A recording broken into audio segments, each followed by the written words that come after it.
कायरता रूप दोष से तिरस्कृत स्वभाव वाला और धर्म के विषय में मोहित अंतकरण वाला मैं आपसे पूछता हूं कि जो निश्चित कल्याण करने वाली हो वो बात मेरे लिए कहिए। मैं आपका शिष्य हूं, आपके शरण हुए मुझे शिक्षा दीजिए।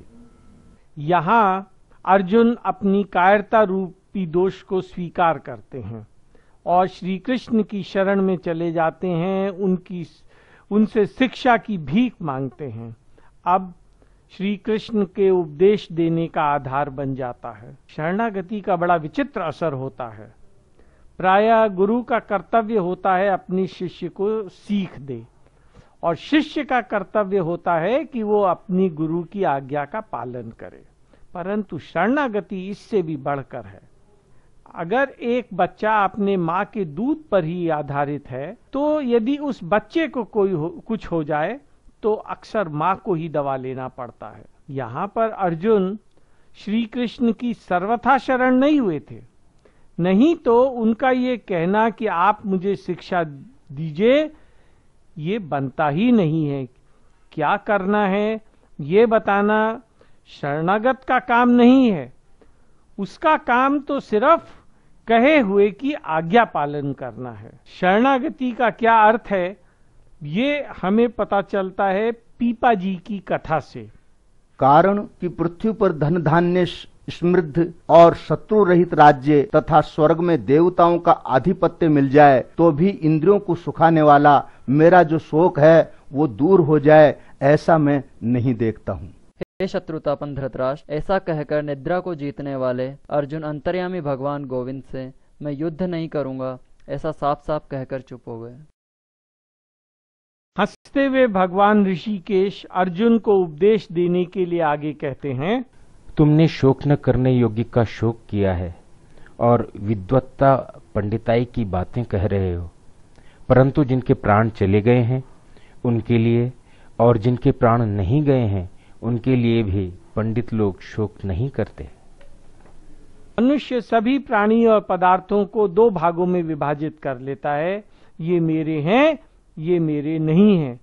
ये मेरी कार है, मेरा स्कूटर है, मेरे कपड़े हैं, अथवा ये मेरी कार नहीं है, मेरा स्कूटर नहीं है, ये मेरे कपड़े नहीं हैं।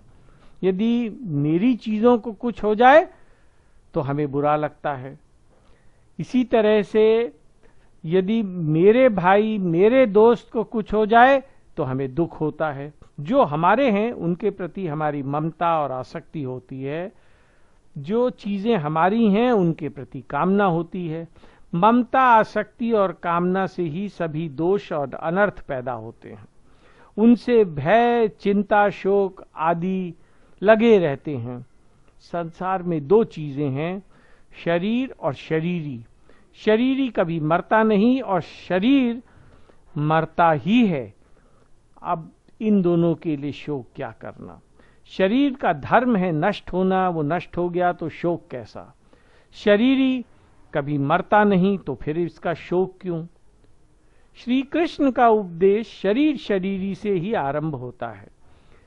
शरीर निरंतर मर रहा है और शरीरी सदैव ज्यों का त्यों रहता है। इसको अनुभव करके गहराई से अपने अंदर उतार लेना है कि मैं कौन हूं। इसको जाने बिना हम सदैव ही चिंता में रहेंगे। कितना ही उपदेश सुन लें, कितने ही साधन कर लें, समस्या बनी रहेगी, आनंद प्राप्त होगा नहीं। जो वस्तु अपनी नहीं है उसे अपना मान लेना अथवा जो वस्तु अपनी है उसे पराई मान लेना बड़ी भूल है।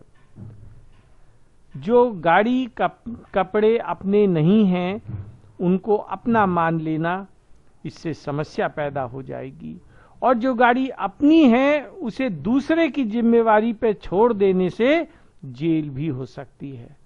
अपना क्या है जो सदैव हमारे साथ रहे। हमारे साथ सदैव क्या रह सकता है। किराएदार जिस मकान में रहता है क्या वो उसका अपना है? क्या चाहे जब तक वो उस मकान में रह सकता है? हम शरीरी कौन हैं? क्या हमारी आयु 40-50 वर्ष अथवा हजारों वर्ष है?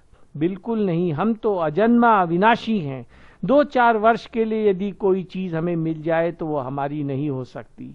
तो फिर क्या शरीर हमारा है? शरीर की आयु 100 वर्ष कही गई है कलयुग में, और जो हमारी आयु के तुलना में नगण्य है। फिर हमारा क्या है? केवल भगवान। हम मात्र उन्हीं के हैं और वे ही मात्र हमारे हैं, दूसरा कोई हमारा नहीं है।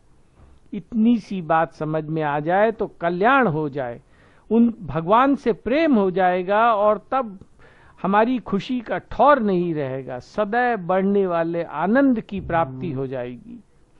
मेरे तो गिरधर नागर दूसरा ना कोई। जब ये दोनों बातें मीरा को समझ में आ गईं तो फिर वो क्यों ना होती प्रेम दीवानी। एक बात और हम कह सकते हैं कि शरीर को तो हम देख सकते हैं पर शरीरी को नहीं देख सकते, इसलिए शरीरी समझ में नहीं आता।